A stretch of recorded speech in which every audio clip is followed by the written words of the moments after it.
Hello friends, എല്ലാവർക്കും good morning. അപ്പോൾ പത്തരമാറ്റിൻ്റെ ഇന്നത്തെ ഒരു സൂപ്പർ ഹിറ്റ് വിശേഷത്തിലേക്ക് എല്ലാവർക്കും സ്വാഗതം. അങ്ങനെ നമ്മുടെ മുത്തശ്ശൻ പറയുകയാണ്, ഏതായാലും ഈ ഒരു ചടങ്ങിന് സ്വർണം കൊടുക്കേണ്ട ആവശ്യമുണ്ടല്ലോ, അപ്പോൾ വയസ്സാങ്കാലത്ത് ഓരോരോ ആഗ്രഹങ്ങൾ കൊടുക്കട്ടെ. പക്ഷെ ഇത്രയും കട്ടിയുള്ള സ്വർണ്ണമൊന്നും പണിയിപ്പിക്കേണ്ട യാതൊരു കാര്യം ഉണ്ടായിരുന്നില്ല എന്നാണ് ഞാൻ പറയുന്നത്. ഇത് കേട്ട നമ്മുടെ മുത്തശ്ശിക്കാണെങ്കിൽ ചിരി സഹിക്കാൻ പറ്റുന്നില്ല. പക്ഷേ ദേവയാനിക്ക് അത് ഭയങ്കര സങ്കടം തോന്നുകയാണ്. മുത്തശ്ശൻ തന്നെ ഇങ്ങനെ പറയുന്നല്ലോ എന്നൊക്കെ ആലോചിച്ചാണ് നമ്മുടെ ദേവയാനിക്ക് ഭയങ്കര സങ്കടം തോന്നുന്നത്. അങ്ങനെ മുത്തശ്ശൻ പറയണം, ശരി, നടക്കുന്നത് നടക്കട്ടെ, പിന്നെ എനിക്ക് ഭക്ഷണം കഴിക്കാനുള്ള സമയമായി, ഭക്ഷണം എടുത്ത് വെച്ചിട്ടുണ്ടോ എന്ന് ചോദിച്ചപ്പോഴേക്കും ജലജയാണെങ്കിൽ, അയ്യോ അച്ഛാ, അതെപ്പോഴേ റെഡി അച്ഛാ, അച്ഛൻ കൈ കഴുകിയിട്ട് വന്നാട്ടെ, ഭക്ഷണം ടേബിളിൽ തന്നെ ഉണ്ട് എന്നിങ്ങനെ പറയാം. ശരി, ഓക്കെ എന്നും പറഞ്ഞുകൊണ്ട് നമ്മുടെ മുത്തശ്ശൻ അങ്ങോട്ട് ചെല്ലുകയാണ്.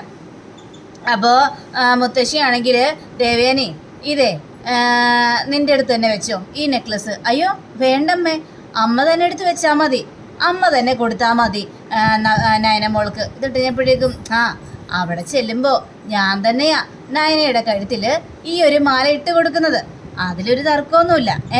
എന്നാലും നിൻ്റെ അടുത്ത് വെക്കുന്നത് കൊണ്ട് കുഴപ്പമൊന്നുമില്ലല്ലോ ദേവയാനി. ഒരു കുഴപ്പമൊന്നുമില്ല അമ്മേ. ശരി, എങ്കിൽ നിൻ്റെ അടുത്ത് തന്നെ വെച്ചേക്ക് ഈ സ്വർണ്ണമാല എന്നും പറഞ്ഞുകൊണ്ട് ദേവയാനിയുടെ കയ്യിൽ തന്നെ വളരെയേറെ സന്തോഷപൂർവ്വം നമ്മുടെ മുത്തശ്ശി അത് ഏൽപ്പിക്കുകയാണ്. അങ്ങനെ പിന്നീട് കാണിക്കുന്നത് നമ്മുടെ കനകത്തിനെയാണ്.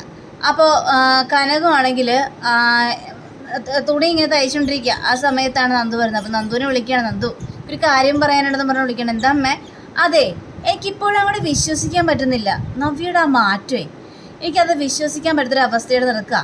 അല്ല, ഞാൻ അവളോട് അത്രയും സത്യങ്ങളെല്ലാം പറഞ്ഞിട്ട് അവൾ അതൊന്നും വിശ്വസിച്ചില്ലല്ലോ എന്നൊക്കെ ആലോചിക്കുമ്പോഴാണ് എങ്ങനെ വിശ്വസിക്കുമേ? അതേപോലുള്ള ആളാണല്ലോ നവ്യ ചേച്ചിയുടെ കൂടെ ഉള്ളത് അബി. അവൻ എന്തെങ്കിലും കുത്തിത്തിരിപ്പുകളെല്ലാം പറഞ്ഞ് ചേച്ചിയുടെ മനസ്സ് മാറ്റിയിട്ടുണ്ടാവും. അതായിരിക്കും ഇങ്ങനെയെല്ലാം സംഭവിക്കാനുള്ള കാരണം.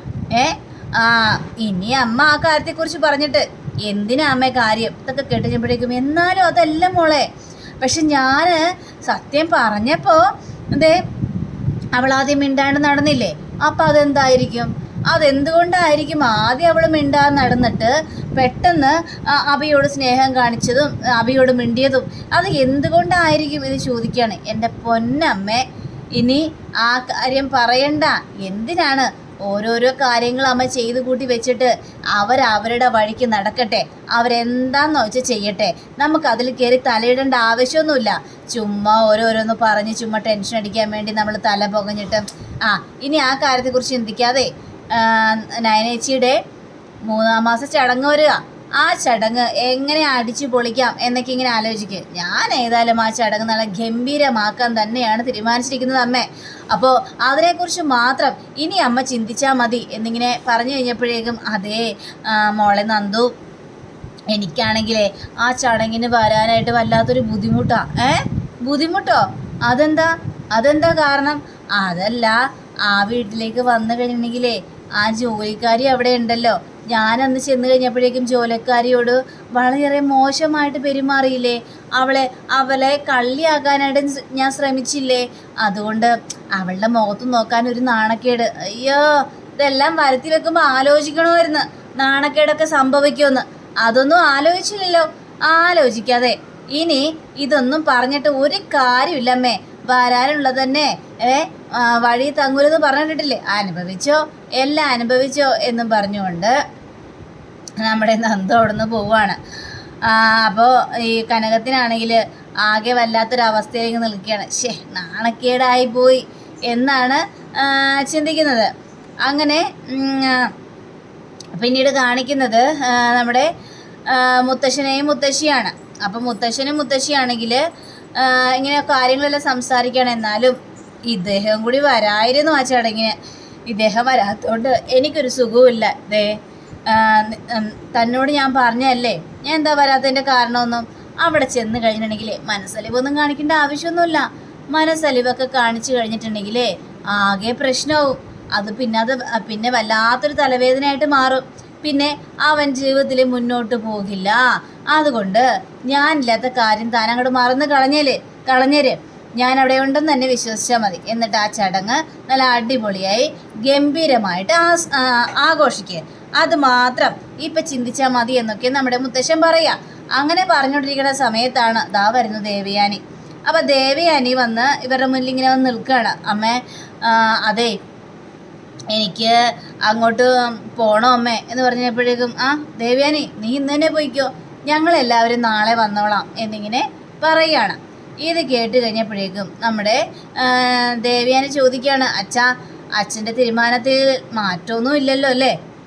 എന്തെങ്കിലും മനസ്സലിവുണ്ടോ? ചടങ്ങിന് വരുമോ എന്നൊക്കെ ചോദിക്കുമ്പോൾ മുത്തശ്ശിന് കാലി വന്നിട്ട്, ദേവയാനി നിനക്ക് 40-45 വയസ്സായി. അല്ലായിരുന്നെങ്കിൽ എൻ്റെ കാരണം അടിച്ച് ഞാൻ പുകച്ചാനായിരുന്നു. അവൾ ചോദിക്കുന്ന ചോദ്യം കേട്ടില്ലേ? ഇത്രയ്ക്ക് ഞാൻ കിളിപ്പുള്ള പോലെ പറഞ്ഞിട്ട് ഒന്നും അറിയാത്തതുപോലെ മന്ദബുദ്ധിയെ പോലെയാണ് എന്നോട് ചോദിക്കുന്നത് എന്ന് ചോദിച്ചു കഴിഞ്ഞപ്പോഴേക്കും മുത്തശ്ശി പറയാ, ദേവയാനി നിനക്ക് വേറെ ഒരു പണിയില്ലേ? നീ ഒന്നും മിണ്ടാതിരിക്കുക. അദ്ദേഹം എന്ത് വേണമെങ്കിലും ചെയ്തോട്ടെ, നീ ഇപ്പം പോകാനായിട്ട് നോക്ക്. ഇനി ഈ കാര്യത്തെക്കുറിച്ച് പറഞ്ഞ് തർക്കിക്കേണ്ട ആവശ്യമില്ല. പറഞ്ഞു മനസ്സിലായല്ലോ എന്നിങ്ങനെ പറയുകയാണ്. ദേവയാനി പിന്നെ കൂടുതലൊന്നും സംസാരിക്കാനായിട്ട് നിന്നില്ല. ശരി അമ്മേ, എങ്കിൽ പിന്നെ ഞാൻ അങ്ങോട്ട് പോവുക എന്ന് പറഞ്ഞുകൊണ്ട് ദേവയാനി അങ്ങോട്ട് ഇറങ്ങാണ്. അപ്പോൾ ഇവർക്കാണ് രണ്ടുപേർക്കാണെങ്കിൽ ആകെ ചിരി സഹിക്കാൻ പറ്റുന്നൊരവസ്ഥയിലും അങ്ങനെ നമ്മുടെ ആദർശിനെ കാണിക്കുകയാണ്. അപ്പോൾ ആദർശ് അന്ന് അവിടെ ഹോട്ടലിൽ നടന്ന കാര്യങ്ങൾ മുഴുവനും ഈ നയനയോട് പറയുകയാണ്. ഇതെല്ലാം കേട്ട് കഴിഞ്ഞപ്പോഴേക്കും നയനയ്ക്കാണെങ്കിൽ പേടിയും തോന്നുന്നു. വേണ്ട ആദർശേട്ടാ, ഇനി അവരുടെ പിന്നാലെ നടക്കണ്ട, എനിക്കാണെങ്കിൽ ആകെ പേടി തോന്നുന്നു ആദർശേട്ടാ.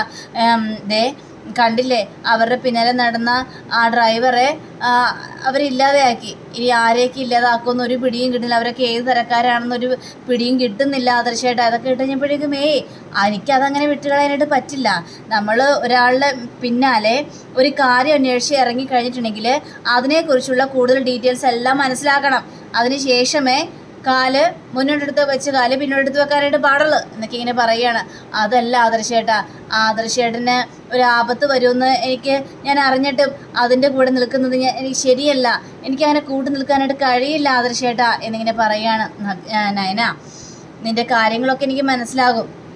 പക്ഷേ മുത്തശ്ശൻ്റെ മുഖമാണ് എനിക്ക് ഓർമ്മ വരുന്നത്. അന്ന് മുത്തശ്ശൻ തുന്നമ്പാടി എന്ന രീതിയിൽ തലയും കുഞ്ചുന്ന ആ ഒരു മുഖമില്ലേ, അതെനിക്കിപ്പോഴും എൻ്റെ മനസ്സിൽ കടന്നുകൂടി വന്നിരിക്കുകയാണ്. അതുകൊണ്ട് മൂർത്തീസ് കമ്പനിയെ തകർത്തവരാരാണോ അവരെനിക്ക് കണ്ടെത്തണം. അതുമാത്രമല്ല, മുത്തശ്ശൻ്റെ മുന്നിൽ എനിക്ക് തല ഉയർത്തി പിടിച്ച് നിൽക്കണം നയനെ. അതിനു വേണ്ടിയാണ് ഞാൻ ഇത്രയും കഷ്ടപ്പെടുന്നത്, അതിനു വേണ്ടി മാത്രം എന്നും ഇങ്ങനെ പറയുക. അങ്ങനെ പറഞ്ഞു കഴിഞ്ഞപ്പോഴേക്കും നയനയ്ക്കും കാര്യങ്ങളെല്ലാം മനസ്സിലായി. കാരണം ആദർശ് അത്രയ്ക്കും കഷ്ടപ്പെടുന്നത് ഈ കുടുംബത്തിന് വേണ്ടിയാണെന്നൊക്കെ പറയാണ്. ഏതായാലും ഈ വിഷുവിന് മൂർത്തീസ് കമ്പനിക്ക് ഭയങ്കര തകർച്ചയായിട്ട് ഉണ്ടാകാൻ പോകുന്നത്. പക്ഷേ അടുത്ത ഓണത്തിന് നമ്മൾ തന്നെയായിരിക്കും മുൻകൈ എടുത്ത് ഇറങ്ങാനായിട്ട് പോകുന്നത്. മുത്തശ്ശന് അത് കണ്ട് ആസ്വദിക്കണം, സന്തോഷിക്കണം. ഇനി ഒരു തകർച്ച ഉണ്ടാവില്ല എന്നുള്ളൊരു വിശ്വാസം മുത്തശ്ശൻ്റെ മനസ്സിലുണ്ടാവണം എന്നിങ്ങനെ ആദർശ് പറയുക. പിന്നീട് കാണിക്കുന്ന നമ്മുടെ നന്ദുവിനെയാണ്. അപ്പോൾ നന്ദു ഇങ്ങനെ അനിയെക്കുറിച്ച് ഇങ്ങനെ ആലോചിച്ചുകൊണ്ടിരിക്കുക. ആ സമയത്താണ് അനി വിളിക്കുന്നത്. ഞാൻ മനസ്സുകൊണ്ട് ആലോചിക്കുന്ന ആ സമയത്ത് തന്നെ ഇവൻ വിളിക്കുമല്ലോ എന്നൊക്കെ വിചാരിച്ചുകൊണ്ട് ആ കോൾ എടുക്കുകയാണ്. പറയടാ, എന്തായടാ കാര്യങ്ങളൊക്കെ എന്നൊക്കെ ചോദിച്ചപ്പോഴേക്കും, നന്ദു നീ ചടങ്ങിന് വരില്ലേ? പിന്നെ അല്ലാതെ എനിക്ക് ചടങ്ങിന് വരാതിരിക്കാനായിട്ട് പറ്റുമോ? ചേച്ചിയുടെ ചടങ്ങല്ലേ, അപ്പോൾ ആരൊക്കെ വന്നില്ലെങ്കിലും ഞാൻ ഏതായാലും ഉറപ്പായിട്ടും വരും. എനിക്ക് വരണമെന്ന് തന്നെയാണ് ആഗ്രഹം. നീ വന്നാൽ മാത്രമേ ഞാൻ ആ ചടങ്ങിന് വരുള്ളൂ. അതുകൊണ്ട് നിന്നെ കാണാൻ വേണ്ടിയാ. അപ്പോൾ അവിടെ വെച്ച് നമുക്ക് ഒരുപാട് സംസാരിക്കണം നന്ദു. അയ്യടാ, ചടങ്ങിന് വന്നിട്ട് നമ്മൾ മാറി ഇന്ന് സംസാരിക്കാനായിട്ട് പോകുന്നു. ചടങ്ങിന് എല്ലാവരും വരും. കൈയോടെ നമ്മളെ പിടികൂടിയാലേ പിന്നെ എല്ലാ കള്ളത്തരങ്ങളും പൊളിയും. നമ്മളെ പിടികൂടാവുന്നില്ല നന്ദു. നിന്നെ കണ്ടിട്ട് നിന്നോട് സംസാരിക്കാതെ പോകുന്നത് എങ്ങനെയാണ്? ആരും കാണാതെ നമുക്ക് മാറി നിന്ന് സംസാരിക്കാം. അപ്പോൾ ആരും നമ്മളെ പിടികൂടൂലല്ലോ. എൻ്റെ ഒരു ആഗ്രഹമല്ലേ നന്ദു, അത് നിനക്ക് എന്താ സാധിച്ചു തന്നൂടെ എന്നൊക്കെ ചോദിക്കണം. വെച്ചിട്ട് പൊയ്ക്കണ്ടേ? അയ്യടാ, കിന്നാരം പറയാൻ വേണ്ടി വന്നിരിക്കുന്നു. എനിക്ക് ഇവിടെ 100 കൂട്ടം ജോലിയുണ്ട്. അതുകൊണ്ട് എൻ്റെ പൊന്നുമോൻ ഫോൺ വെച്ചിട്ട് പോകാൻ നോക്ക്. അപ്പം നമ്മൾ വിളിക്കുമ്പോഴൊക്കെ ബിസിയാണല്ലേ അനി, കൂടുതൽ ഉടക്കണ്ടേ. ഇനി നമുക്ക് ചടങ്ങിൽ വെച്ച് കണ്ടാൽ മതി എന്നും പറഞ്ഞുകൊണ്ട് അവിടെ ഫോൺ വയ്ക്കുക. നന്ദുവിനാണെങ്കിൽ ഇതൊക്കെ കേട്ട് കഴിഞ്ഞപ്പോഴേക്കും ഭയങ്കര സന്തോഷവും സമാധാനമൊക്കെ തോന്നുക. അനിയോട് എന്നും സംസാരിക്കാൻ പറ്റുന്നത് അത് നന്ദുവിൻ്റെ ഭയങ്കര സന്തോഷത്തിന് കാരണമാകുന്നുണ്ട്. അങ്ങനെ നമ്മുടെ ദേവയാനി ദേവയാനി നേരെ നയനയുടെയും ആദർശിൻ്റെയും അടുത്ത് എത്തിയിരിക്കുക. അപ്പോൾ ദേവനെ കണ്ടു കഴിഞ്ഞപ്പോഴേക്കും നയനയ്ക്ക് ഭയങ്കര സന്തോഷം തോന്നുകയാണ്. അപ്പോൾ ആദർശ് ചോദിക്കുന്നുമുണ്ട്, മുത്തശ്ശൻ വരുമോ, ചടങ്ങിന് വരുമോ എന്ന് ചോദിച്ചു കഴിഞ്ഞപ്പോഴേക്കും ഇല്ല, അച്ഛൻ വരൂല, അത് ഉറപ്പ് കൺഫേമായ കാര്യം തന്നെയാണ്. ഞാൻ ആ കാര്യം പറഞ്ഞു കഴിഞ്ഞപ്പോഴേക്കും അച്ഛന് ദേഷ്യം വന്നത്, ഞാൻ എന്തിനാണ് വരുന്നത്, നിങ്ങളൊക്കെ ആ ചടങ്ങിൽ പോയി പങ്കെടുത്താൽ മതി എന്നൊക്കെയാണ് പറഞ്ഞത്. പക്ഷേ മുത്തശ്ശി വരും, അതിലൊരു സംശയമില്ല എന്നൊക്കെ പറയുകയാണ്. അപ്പോൾ എല്ലാവരും ഉണ്ടാവും അമ്മേ എന്ന് ആദർശ് ചോദിക്കുകയാണ്. എല്ലാവരും ഉണ്ടാവുമെന്ന് എനിക്കറിയില്ല, പിന്നെ ആ നവ്യയും അതേപോലെ തന്നെ ജലജയും അഭിയും ഒക്കെ വരുമെന്ന് എനിക്കറിയില്ല മോനെ. അവരെന്തിനാ വരുന്നത്, അവർ വരണ്ട. എനിക്ക് ആ അഭിയുടെ മുഖം കാണുമ്പോഴേ കലി വരും, എന്തെന്നില്ലാത്ത കലി. അതേപോലുള്ള കള്ളത്തരങ്ങൾ പറഞ്ഞുകൊണ്ടല്ലേ അവൻ നടന്നത്, അതുകൊണ്ട് അവൻ വരണ്ടെന്നേ.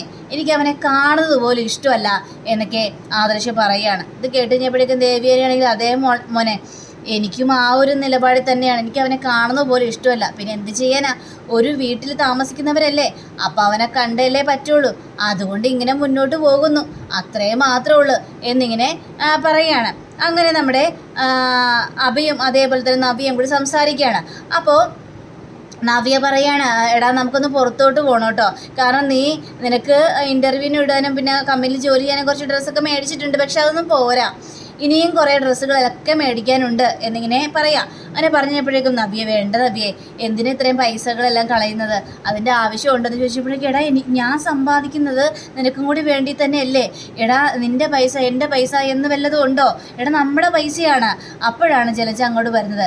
അപ്പോൾ ജലജ നവ്യയോട് ചോദിക്കുകയാണ്, നീ 3-ാം മാസ ചടങ്ങിന് പോകുന്നുണ്ടോ എന്ന് ചോദിച്ചപ്പോഴേക്ക്, പോകാനോ ഞാനെന്തിനാ പോകുന്നത്, അവരുടെ 3-ാം മാസ ചടങ്ങ് നടക്കാതിരിക്കുക എന്ത് വേണമെങ്കിലും ചെയ്യട്ടെ, അതിൽ എനിക്ക് യാതൊരു പങ്കുമില്ല എന്നൊക്കെ നവ്യ പറയാണ്. അവർ കൊടുക്കാൻ പോകുന്ന സ്വർണ്ണം അറിയോ, ഭയങ്കര കട്ടി സ്വർണ്ണമാണ്.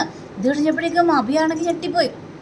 ആണോമേ, അത്രയും കട്ടിയുള്ള സ്വർണ്ണമാണ് കൊടുക്കാനായിട്ട് പോകുന്നത്? അതേടാ, അതെ, ഒരു 10-15 പവൻ വരും ആ മാല, ഒരു മാല എന്ന്. പിന്നെ ഡിസൈൻ ആണെങ്കിൽ പറയണ്ട, അത് ഗംഭീര ഡിസൈൻ, അതിൻ്റെ പണിക്കൂലി തന്നെയാണെങ്കിൽ ഒരു ഇന്ന പണിക്കൂലി വരും എൻ്റെ പൊന്നു മോനെ എന്നിങ്ങനെ പറയണം. ഷോ, എന്നാലും എന്തുദ്ദേശിച്ചിട്ടാണ് അവർ ഇങ്ങനെയൊക്കെ പൈസ കൊടുക്കുന്നത് എനിക്ക് മനസ്സിലാവുന്നില്ല. മോളെ നവ്യ ഇതെല്ലാം കേട്ടോ മോളെ, ഇതൊക്കെ വെച്ച് നോക്കുമ്പോൾ നമ്മളൊക്കെ അവരുടെ മുന്നിൽ പഞ്ചപുച്ഛം അടക്കി നിൽക്കണം. എന്തിനമ്മേ അങ്ങനെ പഞ്ചപുച്ഛം അടക്കി നിൽക്കേണ്ട യാതൊരു കാര്യവുമില്ല നമുക്ക്.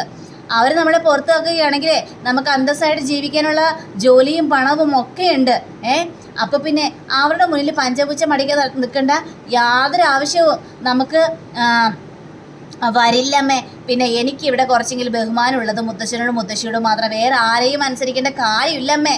എൻ്റെ പൊന്നു നവ്യമോളെ, നിന്നെയാണ് ഇനി ഞങ്ങൾ അനുസരിക്കാനായിട്ട് പോകുന്നത്. നീ എന്ത് പറയുന്നോ അത് ഞങ്ങൾ അതേപടി അനുസരിക്കും. നിന്നെ വിട്ട് യാതൊരു കളിയും സംഭവിക്കില്ല. പിന്നെ അഭി, പിന്നെ ഡേവിഡ് സാറേ, നമ്മളിനി അംഗീകരിക്കും. നീ അവരുടെ മുന്നിലും നല്ല രീതിയിൽ തന്നെ പെരുമാറുക തന്നെ ചെയ്യണം. തീർച്ചയായിട്ടും നവ്യ, ഞാൻ അവിടെ ജോലി ചെയ്ത് ഞാൻ ആരാണ്, എന്താണ്, എൻ്റെ സ്വഭാവം എങ്ങനെയാണെന്നൊക്കെ ഞാൻ ആ സാറിന് കാണിച്ചു കൊടുക്കും. ആ സാറിൻ്റെ വിശ്വസ്തനായിരിക്കും ഞാൻ ഇനി മുതൽ. പിന്നെ എന്നെ ജോലി വിട്ട് ആ സാറിന് പിരിക്കാനേ പറ്റില്ല, അതേപോലുള്ളൊരു വിശ്വസ്തനായിരിക്കും ഞാൻ എന്നൊക്കെ അഭി ഇങ്ങനെ നവ്യയുടെ മുന്നിൽ വീം വളക്കിക്കൊണ്ട് നിൽക്കുകയാണ്.